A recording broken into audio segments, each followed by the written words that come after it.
மதிப்புமிகு மகளிர் திட்டம். மக்கள் பணத்தை மக்களுக்கே திருப்பி தருவது எப்படி ஓசி என்று கேலிக்கு உள்ளாகும்? எப்படி இலவசம் என்று ஏளனமாக பார்க்கப்படும்? இப்படி வரையறுக்க எந்த அரசியல் கட்சிக்கும் எந்த அரசியல் தலைவருக்கும் உரிமை இல்லை என்று தமிழக வெற்றிக் கழகம் ஓங்கி உரைக்கிறது.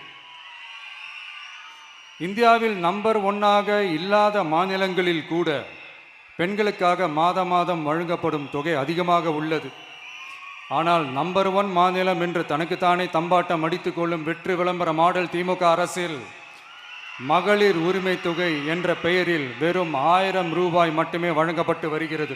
மக்களுக்கு அரசின் சார்பில் வழங்கப்படும் தொகையால் அவர்களின் மளிகை சாமான் வாங்குவது போன்ற முக்கிய செலவுகளில் ஒன்றாவது குறைந்தபட்சமாக பூர்த்தியாக வேண்டும்.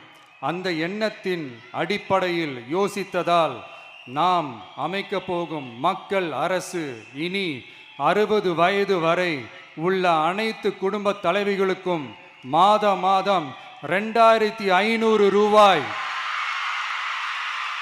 வழங்கப்படும் என்பதை பெருமகிழ்வுடன் அறிவிக்கிறோம்.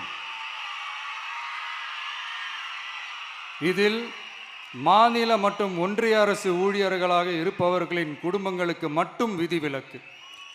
இப்படி செய்வதால் கூடுதலான குடும்பங்கள் பயனடையும் வாய்ப்பு அதிகரிக்கும் என்பதை நம் தாய்மார்கள் அனைவரும் மகிழ்வுடன் ஏற்றுக்கொள்வர் என்பது நமக்கு தெரியும்.